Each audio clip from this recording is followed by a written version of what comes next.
सत्य वचन, अमर वचन, जीवित वचन, दिव्य वचन, सत्य वचन, अमर वचन, जीवित वचन।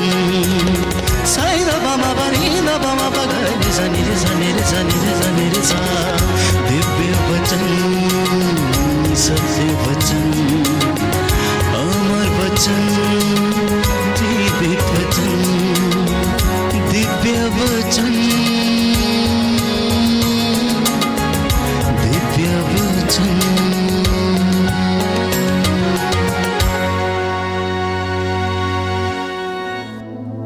प्रियजनों, प्रभु ने कहा कि मेरी प्रजा को ढारस बंधाओ, जो दुखों के कारण बहुत चिंतित हैं, बहुत ज्यादा परेशान हैं, इन्हें ढारस बंधाओ। और वचन दिया है यशायाह नबी का ग्रंथ अध्याय 57 पद संख्या 14 और उससे आगे कि मेरी प्रजा को ढारस बंधाओ, मेरी प्रजा के मार्ग से सब बाधाएं दूर करो।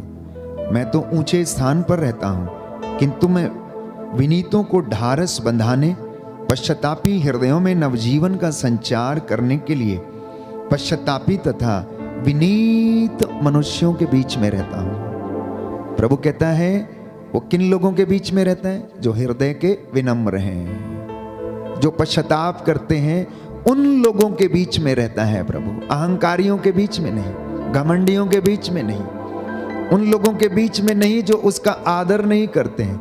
प्रभु कहता है मेरी प्रजा को ये बताओ कि मैं विनीतों के बीच में निवास करता हूं, मैं विनम्र लोगों के बीच में निवास करता हूं। कहता है मैं ना तो सदा के लिए तुझे दोष दूंगा और ना ही निरंतर तुझसे क्रुद्ध रहूंगा। सुन लीजिए ध्यान से, आपका यहोवा परमेश्वर आज आपसे क्या कहना चाहता है। जो अपने अपराध बोध में है, ये आपके लिए संदेश दिया प्रभु ने कि मैं तुझसे सदा के लिए क्रुद्ध नहीं रहूंगा, मैं निरंतर तुझ पे दोष नहीं लगाऊंगा। जानते हैं क्यों? क्योंकि कहता है कहीं ऐसा ना हो कि इनका मन टूट जाए, कहीं ऐसा ना हो कि ये निराश होकर मुझसे दूर चले जाएं, क्योंकि मैंने ही तो इनकी आत्माओं की सृष्टि की है, इसलिए मैं इनसे दूर नहीं रहूंगा। बोलिए आमेन, आमेन, हालेलुया, हालेलुया, हालेलुया, हालेलुया। यीशु की स्तुति हो, यीशु की स्तुति हो, यीशु को धन्यवाद, यीशु को धन्यवाद, यीशु की आराधना हो, यीशु की आराधना, यीशु की महिमा हो, यीशु की महिमा, यीशु को धन्यवाद, यीशु को धन्यवाद, हालेलुया, हालेलुया, हालेलुया, हालेलुया। तो प्रभु ये कहता है कि मैं इज़राइल से थोड़ी देर के लिए अवश्य क्रुद्ध हुआ था, जब मैंने उनकी बदकारियों को देखा, जब मैंने उनके रास्तों को देखा, जब उन्होंने मेरी बातों को नहीं माना, आज्ञा का उल्लंघन किया, अपने लिए अन्य देवताओं को चुना, तो मैं उनसे अवश्य क्रुद्ध हुआ। मैंने उनका सर्वनाश करने का विचार किया, मैंने अपना हाथ उन पर उठाया, मैंने अपनी दया वाला हाथ उनसे थोड़ी देर के लिए पीछे हटा लिया, क्योंकि मैं उनके साथ क्रुद्ध हो गया था। ठीक वैसे जैसे एक पिता जब अपने बच्चों से क्रोधित हो जाता है तो थोड़े समय के लिए उन्हें नजरअंदाज करता है, वैसे ही प्रभु कहता है मैंने भी किया। अपनी कृपा दृष्टि उस पर से हटाकर मैंने उसे मारा, अपनी कृपा दृष्टि हटाकर मैंने उसे मारा, मैंने उसे दुख में रहने दिया, मैंने उसे दुख की भट्टी में परखा, मैंने उसे विपत्ति की भट्टी में परखा।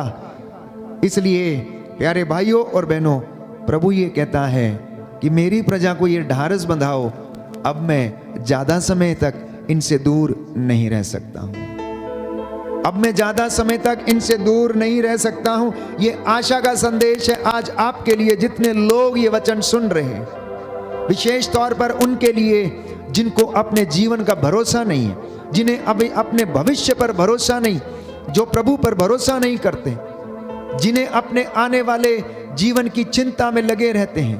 प्यारे भाइयों और बहनों, प्रभु कहता है कल की चिंता मत करो, आज की मुसीबत आज के लिए काफी है। लेकिन अब वो प्रभु आपसे कहता है कि मैंने इनका आचरण देखा, अब मैं उसे स्वास्थ्य प्रदान करूंगा, मैं उसे शांति प्रदान करूंगा। जो दूर हैं, निकट हैं, कहता है मैं सबको शांति दूंगा। बोलिए आमीन, आमीन। जो आप लोग जो दूर हैं, जो निकट हैं, भले आप विश्वास करते हैं या नहीं करते हैं, प्रभु कहता है मैं इन्हें अपनी ओर आकर्षित करूंगा। प्रभु ने अपने दासों से कहा जाओ और इन्हें वचन सुनाओ। अगर तुम वचन नहीं सुनाओगे तो इसके लिए मैं तुम्हें दोषी ठहराऊंगा, लेकिन अगर तुम इन्हें वचन सुनाओगे, मेरी ओर से इनसे कहोगे और ये अपने रास्ते छोड़कर मेरी ओर अभिमुख नहीं होंगे, तो ये दोषी ठहरेंगे, ये दोषी ठहरेंगे। इंसान के जीवन में बहुत सारा दुख है, कष्ट है। विपत्ति के कारण इंसान अपने आप को बहुत ज्यादा क्या करता है, दुख में महसूस करता है, वो निराश हो जाता है, वो टूट जाता है। प्यारे भाइयों और बहनों, वो परमेश्वर से दूर चला जाता है। विपत्ति का कारण ही ईश्वर की आज्ञा का उल्लंघन है और कोई दूसरा कारण नहीं है, क्योंकि बाइबल हमें बताती है कि अगर तुमने मेरी आज्ञाओं का पालन किया होता तो तुम्हारी सुख शांति नदी की तरह बहती है। अगर तुमने मेरी आज्ञाओं का पालन किया होता तो तुम्हारी सुख शांति नदी की तरह बहती। विपत्तियों का मूल कारण, दुखों का मूल कारण हमारे कुकर्म है, आज्ञा का उल्लंघन है। और जो बच्चा अपने माता पिता का कहना नहीं मानता वो विपत्ति देखता है। जो शिष्य अपने गुरु का कहना नहीं मानता वो विपत्ति में रहता है।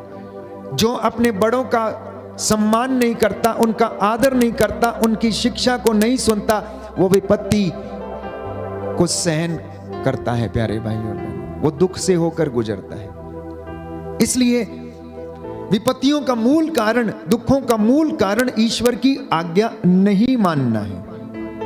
प्रभु का दिन पवित्र नहीं रखने का मतलब यही है कि हमारे जीवन में अशांति आ जाती है। हम अपने रास्तों को चुनते हैं, अपनी सोच के अनुसार चलते हैं। अहंकार, घमंड हमारे सिर चढ़कर कभी कभी बोलता है। सांसारिक चीजों पर हमारी आसक्ति रहती है। अधर्म के कार्य, बुराई के कार्य, इंसान इनसे अछूता नहीं है।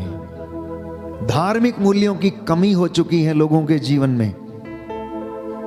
और लेकिन फिर भी प्रभु ये कहता है कि मेरी प्रजा को ढारस बंधाओ और इससे कहो कि ये मेरे पास लौटे और मैं इनके पास लौटूंगा। Hallelujah, hallelujah. हे प्रभु यीशु, हे प्रभु यीशु, मैं आपसे प्यार करता हूँ। मैं आपसे प्यार करता हूँ। मुझे अपने वचन पर चलने की कृपा दीजिए। चलने की कृपा दीजिए। आपके वचन आत्मा और जीवन है। आत्मा और जीवन आपके वचनों में अनंत जीवन का संदेश है। अनंत जीवन का संदेश। Hallelujah, hallelujah, hallelujah, hallelujah, hallelujah, hallelujah.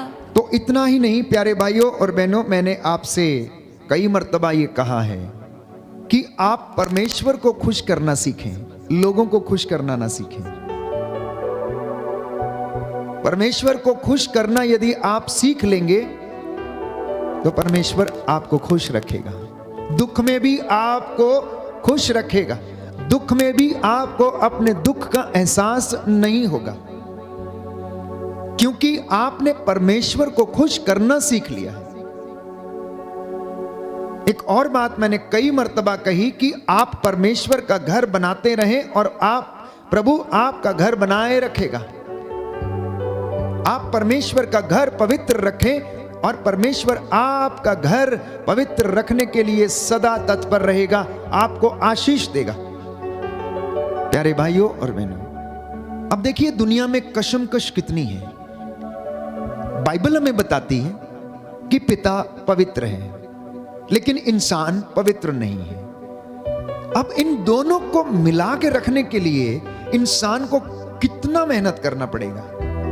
पवित्रता और अपवित्रता, इन दोनों को आपस में जोड़ने के लिए आपको कितना त्याग करने की आवश्यकता है, ये दुनिया आज तक समझी नहीं है। मसीहत में प्यारे भाइयों और बहनों, पाप को बहुत गंभीरता से लिया जाता है। बाइबल एकमात्र धर्मशास्त्र ऐसा है जो बार बार इंसान को उसके पापों के विषय में याद दिलाती है। और इसीलिए मसीह लोगों को पाप के विषय में अनेक बार बार कलीसिया बताने का प्रयास करती है। केवल एक ये ग्रंथ ऐसा है जो पाप के विषय में इतना गंभीर है। और वो इसलिए है क्योंकि पिता कहता है कि मैं पवित्र हूं, तुम मेरे लिए पवित्र बनो। और मनुष्य पवित्र नहीं है। तुम जब मैं और आप अपनी रोजमर्रा की जिंदगी में लोक भक्ति करते हैं, डिवोशंस जिसे हम पब्लिक डिवोशन कहते हैं, नोवेना हो गई, आराधना हो गई, रोजरी माला हो गई, घुटनों पर आकर प्रार्थना करना हो गया, उपवास करना, ये लोक भक्तियां हैं। अब आप ये मत सोचिए कि आपके अच्छे कर्मों की वजह से आपको पाप क्षमा मिल जाएगी, नहीं। क्योंकि पुरानी व्यवस्था में हम पढ़ते हैं कि पापों के छुटकारे के लिए किसी का बलिदान होना जरूरी था। इसलिए वे लोग क्या करते थे, पशुओं की बलि चढ़ाया करते थे। पशुओं की बलि जब चढ़ती थी प्रभु को प्रसन्न करने के लिए, तो याजक उसका रक्त लेकर क्या करता था, लोगों पर छिड़कता था। और उनकी यह धारणा थी, यह विश्वास था कि इस लहू के छिड़काए जाने से जो कि बलि चढ़ाया गया है, लोगों के पाप क्षमा हो जाते हैं। परमेश्वर की विधि के विधान में परमेश्वर ने स्वयं अपने बेटे को इस दुनिया के लिए कुर्बान किया और उसने रक्त बहाकर प्रायश्चित किया, और उसने हम अपवित्र मनुष्यों को पवित्रता में ले जाने का पूरा पूरा प्रबंध किया। हम लोगों को पिता के साथ जोड़ने का उसने पूरा पूरा प्रबंध किया। और हमसे उसने कहा कि तुम मेरी याद में यह किया करो, तुम मेरी याद में यह सब काम किया करो, जैसा मैंने किया तुम ऐसा किया करो। प्यारे भाइयों और बहनों, जैसा मैंने आपसे कहा कि आज मनुष्यों के जीवन में जो विपत्ति का कारण है, ईश्वर की आज्ञाओं को नहीं मानना है, पहली बात। दूसरी बात है, जो उनके कर्म है या पाप है, उनकी वजह से वो ईश्वर से अपने आप को जोड़ नहीं पाता है। जैसे मैंने पहले भी कहा कि हम सांसारिक चीजों पर आसक्त रहते हैं, हम अपने शरीर की वासनाओं से संचालित होते हैं। तो आज प्रभु ये कहता है कि तुम मुझ में रहो और मैं तुम में रहूंगा। संसार में रहकर भी तुम दुनिया के जैसे मत बनना, संसार में रहकर भी तुम दुनिया के जैसे नहीं बनना। Hallelujah, hallelujah. यीशु की स्तुति हो, यीशु की स्तुति यीशु को धन्यवाद, यीशु को धन्यवाद, यीशु की आराधना हो, यीशु की आराधना, यीशु की महिमा हो, यीशु की महिमा, यीशु को धन्यवाद, यीशु को धन्यवाद। Hallelujah, hallelujah, hallelujah, hallelujah. तो जब हम संसार में रहते हैं तो संसार के जैसे जीवन व्यतीत जब हम करने लगते हैं, हमारी अपेक्षाओं पर हम खरे नहीं उतरते हैं और हमारे जीवन में कमी होने लगती है, हम बहुत सारे लॉस हमें मिलने लगते हैं। तो प्रभु ये कहता है कि देखो, हग्गाई के ग्रंथ में हम पढ़ते हैं अध्याय 1 पद संख्या 4 में कि प्रभु कहता है, जब यह मंदिर टूटा फूटा पड़ा है तो क्या यह तुम्हारे लिए अच्छे घरों में रहने की दिन है। कहने का मतलब यह है कि अगर हमारा आत्मिक जीवन, आध्यात्मिक जीवन टूटा फूटा पड़ा है तो क्या हमें मौज मस्ती करने का समय है हमारे लिए? क्या हमें इधर उधर घूमकर सांसारिक चीजों पर आसक्त होने का समय है? नहीं प्यारे भाइयों और बहनों, प्रभु का वचन ये कहता है कि विश्व मंडल का प्रभु ये कहता है कि तुम अपनी स्थिति पर विचार करो, तुम अपनी स्थिति पर विचार करो। तुमने बहुत बोया लेकिन कम लुना, तुम खाते हो किंतु तुम्हारी भूख नहीं मिटती, तुम्हें तृप्ति नहीं मिलती, तुम पीते हो तुम्हारी प्यास नहीं बुझती, तुम कपड़े पहनते हो गर्म नहीं होते हो। मजदूर अपना वेतन पाता है लेकिन छेद वाली थैली में डालता है, छेद वाली थैली में डालता है। विपत्तियां, अर्थात कहने का मतलब यह है कि विपत्तियों से, दुखों से होकर नित्य प्रतिदिन गुजरता है, लेकिन फिर भी ईश्वर की बातों को आत्मसात करने में वो असमर्थ रहता है।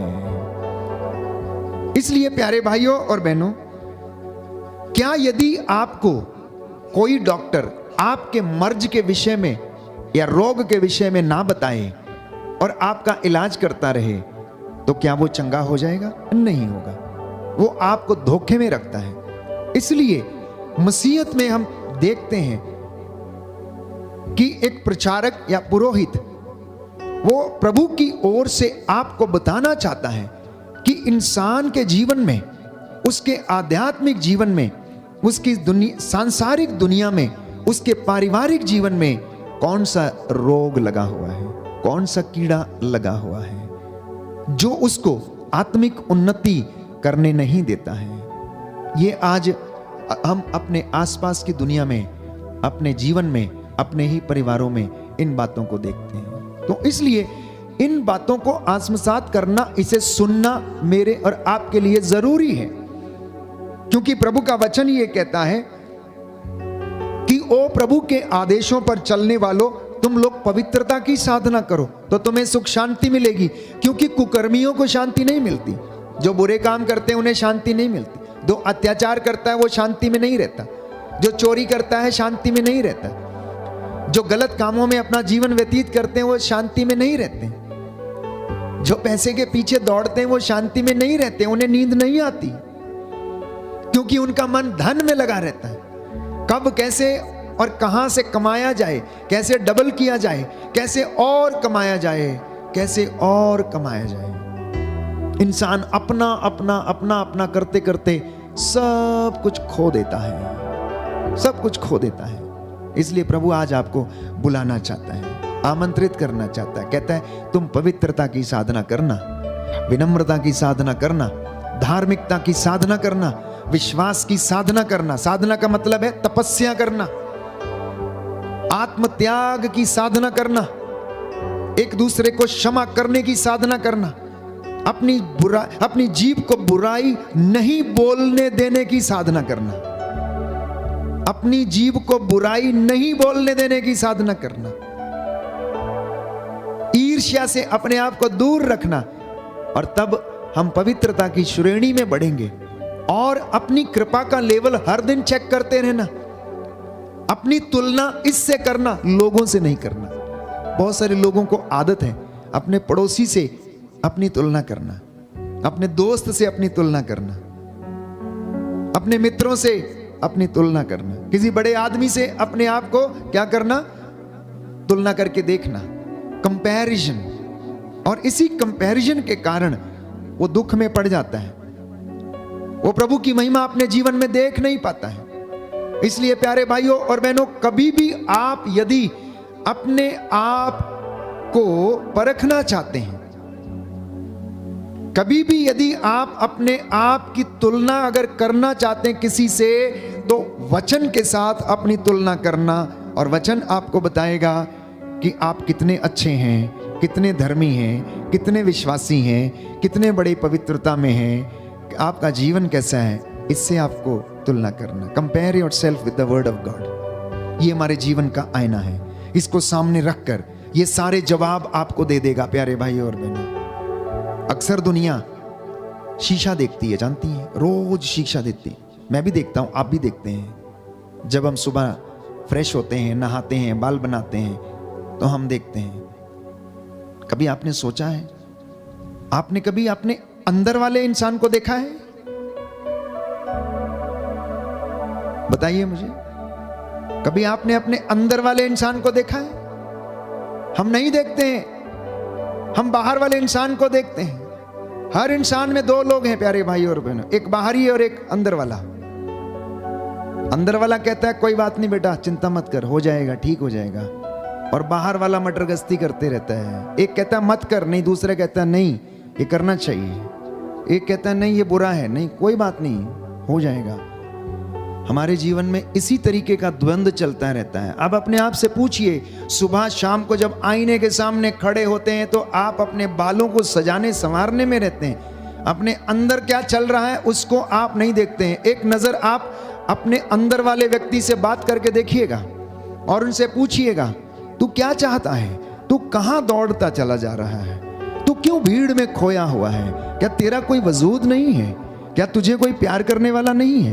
क्या तू किसी को प्यार नहीं कर सकता क्या? तुझे ईर्ष्या करने की जरूरत क्या है? तुझे तो ईश्वर ने इतना सुंदर चेहरा, इतना सब कुछ दिया है, फिर तू क्यों ऐसा व्याकुल सा रहता है? फिर तू क्यों बेचैन सा रहता है? प्यारे भाइयों और बहनों, अक्सर जब हम प्रभु से दूर रहते हैं और अपने ही कामों में व्यस्त रहते हैं, तो हम अपने अंतर मन को जांच नहीं पाते हैं। इसलिए धर्म संगियों के जीवन में एक छोटी सी एक्सरसाइज होती है जिसे हम एग्जामिनेशन ऑफ कॉन्शियंस कहते हैं। जब हम छोटे थे, जब हम पढ़ते थे, सेमिनरी में थे, तो एक 15 मिनट का समय होता था दिन भर में, जबकि हमें ये बोला जाता था, brothers you should go to the chapel, sit in front of the blessed sacrament and examine your conscience. पूरे दिन भर के काम खत्म करने के बाद में आप जाइए और प्रभु के सामने बैठिए और अपने कॉन्शियंस को आप एग्जामिन करिए, अपने अंतर मन की आप जांच करिए और जाकर देखिए और पूछिए अपने आप से, सुबह से लेकर शाम तक जो आपने किया है, क्या वो अच्छा था, क्या वो बुरा था? आपने किसी को दुख तो नहीं दिया, आपने किसी का बुरा तो नहीं किया, किसी से झगड़ा करके आया है, किसी का मन दुखाया है? प्यारे भाई और बहनों, हम जैसा दूसरों के साथ करते हैं वैसा हमारे साथ भी होगा, ये बाइबल हमें बताती है। तो हर व्यक्ति को, हर इंसान को अपने आप को पवित्र करने के लिए इन सारी साधनाओं की और तपस्या करने की जरूरत है।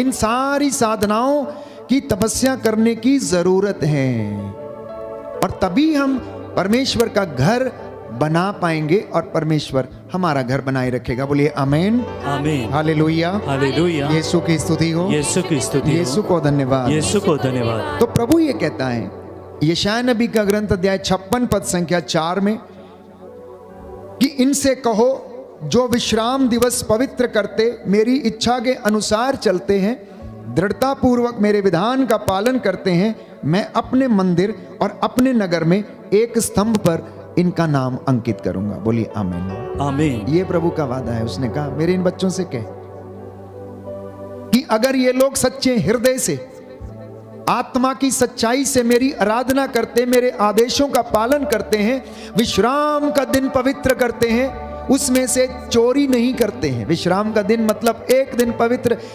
पवित्र रखना। प्रभु ने कहा प्रभु का दिन पवित्र रखना। अगर वो उस दिन कोई कामकाज नहीं करते और प्रभु की आराधना करते हैं, प्रभु के साथ वो समय बिताते हैं, तो कहता है मैं इनका नाम नगर के बीच में एक स्तंभ के ऊपर लिखूंगा, मतलब इनका आदर करूंगा। बोलिए आमीन, आमीन। और सामुएल के ग्रंथ अध्याय 2 पद संख्या 30 में हम पढ़ते हैं, जो मेरा आदर करता है मैं उनका आदर करूंगा, और जो मुझे तुच्छ जानता है मैं भी उन्हें तुच्छ जानता हूं। इसलिए प्यारे भाइयों और बहनों, आप निराश ना हो, चिंता ना करें, घबराएं नहीं, क्योंकि आपका प्रभु आपसे प्रेम करता है। हमारा प्रभु जो हमारे साथ रहता है, हम अनेक बार अपने जीवन में सोचते हैं, घबराने लगते हैं, चिंता करने लगते हैं कि हमारे जीवन का क्या होगा, कि ये होगा या नहीं होगा। प्रभु कहता है मेरी प्रजा को ढारस बंधाओ, इनके मार्ग से बाधाएं दूर करो। बाधाएं कौन सी? अविश्वास की बाधा, चिंता की बाधा। दूर कैसे होंगी? वचन सुनने से और सुनाने से ये दूर होंगी, क्योंकि बाइबल कहती है इब्रानियों के पत्र में, सुनने से विश्वास उत्पन्न होता है और जो सुना जाता है वो ईश्वर का वचन है, और ईश्वर का वचन दुधारी तलवार है। ईश्वर का वचन आत्मा और जीवन है। ईश्वर का वचन आग है, आग, भस्म कर देने वाली आग है। वो सारी अशुद्धता को समाप्त कर देती। इसलिए जब पतरस खड़ा होकर वचन बोलता था तो लोग मूर्छित होकर गिर जाते थे और पूछने लगते थे, सज्जनों मुक्ति प्राप्त करने के लिए हमें क्या करना चाहिए? और एक ही दिन में बाइबल हमें बताती है, प्रेरितों के कार्यकलाप में 3000 लोगों ने प्रभु के नाम का बपतिस्मा ग्रहण किया और प्रभु में विश्वास किया। सुसमाचार में हम पढ़ते हैं, जितने लोगों ने प्रभु को स्पर्श किया उन्होंने सबने चंगाई पाई। Hallelujah, hallelujah. इसलिए प्रभु का वचन ये कहता है कि मेरा घर टूटा है, मेरा घर टूटा फूटा पड़ा है। संत पौलुस कहता है, वचन में पढ़ते हैं कुरिन्थियों के पत्र अध्याय 6 में, अध्याय 3 में, कि क्या तुम नहीं जानते कि तुम्हारा शरीर ईश्वर का मंदिर है? क्या तुम नहीं जानते कि तुम्हारा शरीर ईश्वर का मंदिर है? प्रभु कहता है ये टूटा फूटा पड़ा है, ये अपवित्र है, इसे बनाना, इसे सजाना और मैं इसमें आकर रहूंगा। यशायाह नबी का ग्रंथ अध्याय 65 पद संख्या 22, प्रभु का वचन कहता है कि वे घर बनाएंगे और उसमें निवास करेंगे, दाखबारियां लगाएंगे और उनके फल खाएंगे। यह प्रभु की प्रतिज्ञा है। अब वे व्यर्थ परिश्रम नहीं करेंगे, अब वे व्यर्थ परिश्रम नहीं करेंगे, उनकी संतानें दुर्दिन नहीं देखेंगी। प्रभु का आशीर्वाद उन पर और उनके वंशजों पर बना रहेगा। प्रभु का आशीर्वाद आप पर और आपकी आने वाली पीढ़ियों पर, आने वाली संतानों पर बना रहेगा। बोलिए आमीन, आमीन, हालेलुया, हालेलुया। हे प्रभु यीशु, हे प्रभु मैं यीशु, इस वचन को ग्रहण करता मैं हूँ। इस वचन को ग्रहण करता हूँ। मेरे जीवन में मेरे जीवन में आपकी महिमा हो जाए, आपकी महिमा हो आपका जाए, वचन आपका वचन पूरा हो जाए। पूरा हो जाए। Hallelujah, hallelujah, hallelujah, hallelujah. इतना ही नहीं, कहता है अगर तुम मेरे विश्राम दिवस को पवित्र करोगे, उस दिन कोई कामकाज नहीं करोगे, अपनी रोटी अगर भूखों के साथ बांटोगे, अगर तुम विधवाओं का पक्ष लोगे, अगर तुम अन्याय नहीं करोगे, अगर तुम अन्याय की बेड़ियां तोड़ डालोगे, अगर तुम मेरा घर बनाओगे तो मैं तुम्हारा घर बनाऊंगा और तुम्हें पवित्र करूंगा। तुम दाखबारियां लगाओगे और उसके फल खाओगे। कितने लोग दाखबारियां लगाते हैं, कितने लोग बगीचे लगाते हैं, लेकिन फल खाने का उनका नसीब नहीं होता है। कितने लोग जमीनें खरीदते हैं लेकिन उनमें कोई और आके रहता है। कितने लोगों ने घर बनाए लेकिन कोई और आके उसमें निवास करता है। बाइबल की बातें खरी हैं, सच्ची हैं, ये निरी बातें नहीं है। ये वो शिक्षा है जिसे मनुष्य को अपनी कन्नी से बांध कर रखना चाहिए। अपने बाजुओं पर ताबीज के जैसे इन्हें बांध कर रखना, इन वचनों को अपने माथे पर शिरोबंद के जैसे इनको बांध कर रखना। और प्रभु आपको याद दिलाएगा, बार बार आपको याद दिलाएगा और याद दिलाता है। प्रभु ने कहा कि मेरी प्रजा के मार्गों को सीधा करो। उनको जिन्हें शक है, जो मेरे पास नहीं आना चाहते, जो मुझसे दूर रहना चाहते हैं, उनसे कहो कि ये मेरा घर बनाएं। क्योंकि प्रभु ये कहता है सामुएल के दूसरे ग्रंथ अध्याय 7 पद संख्या 11 में कि परमेश्वर ने दाऊद से प्रतिज्ञा की कि मैं तेरा वंश बनाए रखूंगा। दाऊद के पाप करने के बावजूद परमेश्वर ने उससे एक वादा किया, उससे एक वादा किया और उससे कहा कि मैं तेरा वंश बनाए रखूंगा। और यिशै के धड़ से एक टहनी निकली और प्यारे भाइयों और बहनों, दाऊद के घराने से यीशु पैदा हो गया। उस घराने से जिस घराने में पाप हुआ था, प्रभु ने उसे क्षमा किया, उसे माफ किया, उसकी प्रार्थनाओं को सुना, क्योंकि परमेश्वर ने उसे चुना था। आप चुने हुए लोग हैं, आप चुनी हुई प्रजा हैं, आप गुलामी की दास्ता से छुड़ाए गए लोग हैं। परमेश्वर आपको लेकर आया है और वो किस तरह से लेकर आया, आपको लाते समय उसने कितनी जद्दोजहद करनी पड़ी फिरौन के साथ, प्यारे भाइयों और बहनों, आप नहीं जानते। उसने 10 विपत्तियां उसके ऊपर ढाई, उसके सामने चमत्कार दिखाए, लेकिन फिर भी वो नहीं माना। उसका हृदय कठोर हो गया था और परमेश्वर अपनी प्रजा को फिर भी उसकी गुलामी से छुड़ा कर ले आया। प्रभु ये कहता है, उसने दाऊद से कहा मैं तुझे तेरे शत्रुओं से छुड़ाऊंगा और तुझे आराम दूंगा। मैं तुझे तेरे शत्रुओं से छुड़ाऊंगा और तुझे आराम दूंगा। प्यारे भाइयों और बहनों, विश्वास कीजिए कि परमेश्वर आपके प्रांतों में, मतलब जहां आप रहते हैं, आपकी टेरिटरीज में शांति बनाए रखता है, आपके परिवारों में शांति बनाए रखता है। भजन संहिता 147 पद संख्या 14 में प्रभु का वचन कहता है कि प्रभु आपके प्रांतों में शांति बनाए रखता और आपको उत्तम गेहूं से खिलाता है। सड़ी हुई गेहूं से नहीं, बेकार गेहूं से नहीं, उत्तम गेहूं से तृप्त करता है। इसलिए मैंने कहा, आपसे कई मर्तबा कहा, प्रभु अपने भक्तों को भूखा नहीं रखता है। रोजमर्रा की जिंदगी में आपको उत्तम गेहूं से खिलाता है, उत्तम चीजें देता है, क्योंकि हमारा परमेश्वर वो परमेश्वर है जो भली वस्तुएं हमें देता है। बोलिए आमेन, आमीन, हालेलुया, हालेलुया। हे प्रभु यीशु, हे प्रभु यीशु, आज का ये वचन आज का ये वचन मेरे उद्धार के लिए है, मेरे उद्धार के मेरे लिए, जीवन के लिए है, मेरे जीवन के लिए, मेरे परिवार के लिए है। मेरे परिवार के लिए मैं आपकी आराधना करता मैं हूँ, आपकी आराधना करता हूँ, आपकी महिमा गाता हूँ। आपकी महिमा गाता हूँ। Hallelujah, hallelujah, hallelujah, hallelujah, hallelujah. Hallelujah. तो प्रभु ये कहता है कि इनसे कहो कि मैं ही प्रभु हूं, कोई दूसरा नहीं है। सुन लीजिए ध्यान से, जितने भी लोग आप अगर इस वचन को सुन रहे हैं, तो एकमात्र परमेश्वर है। प्रभु कहता मैं ही वो प्रभु हूं, कोई दूसरा नहीं। मैं छिप कर नहीं बोला, कहता है मैं छिप कर नहीं बोला। ओ मेरे बेटे, ओ मेरी बेटी, मैंने छिप कर तुमसे कुछ भी नहीं कहा। और ना मैंने याकूब के वंशजों से यह कहा कि मुझे शून्य स्थान में ढूंढो, मुझे उजाड़ प्रदेशों में ढूंढो। कहता नहीं, मैंने ये सब नहीं कहा। मैं वो प्रभु हूं, कहता है, जो सही बात करता है, इसलिए उसकी एक एक बात खरी है, जो हमारे हृदयों को छेदती है, जो हमारे हृदयों को भेदती है। प्यारे भाइयों और बहनों, प्रभु ये कहता है मैं सही बात करता हूं। अध्याय 45 पद संख्या 9, book of Isaiah chapter 45 verse 9, कि मैं वो प्रभु हूं जो सही बात करता हूं और न्याय घोषित करता हूं। कहता है मैं न्याय घोषित करता हूं। अध्याय 46 पद संख्या 9 में कहता है, प्राचीन काल की घटनाओं पर तुम लोग विचार करो कि मैं ही ईश्वर हूं, कोई दूसरा नहीं। मैं ही ईश्वर हूं, मेरे समान कोई दूसरा नहीं। मैं प्रारंभ से ही अंत की घोषणा करता आया हूं। मैंने अपने नाम के कारण अपना क्रोध भड़कने नहीं दिया। अगर हम उसका क्रोध भड़क जाए तो हम में से कोई भी उसके सामने नहीं टिकेगा।